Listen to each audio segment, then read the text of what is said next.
দেশ থেকে চিরতরে ফ্যাসিবাদ, চাঁদাবাজি ও দুর্নীতি বিদায় না করা পর্যন্ত আন্দোলন চালিয়ে যাওয়ার ঘোষণা দেন বিরোধী দলীয় নেতা ও জামায়াত ইসলামী আমির ডক্টর শফিকুর রহমান।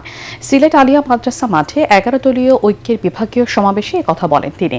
ডক্টর শফিকুর রহমান বলেন, কোনো ধানাই পানাই মানা হবে না, সরকারকে গণভোটের রায় ও জুলাই সনদ বাস্তবায়ন করতে হবে, আর না হয় পরিস্থিতি হবে ভয়াবহ।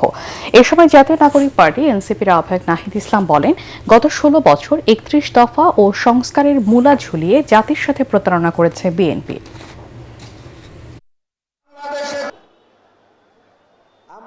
ভালোই ভালোই আপনারা মেনে নিন, যদি না মানেন তাহলে ইনশাআল্লাহ তাআলা লাজিম এই দেশের মানুষ জীবন দিয়ে পঙ্গুত্ব বরণ করে গুলি খেয়ে শিখে নিয়েছে মুক্তির পথে কিভাবে হাঁটতে হয়।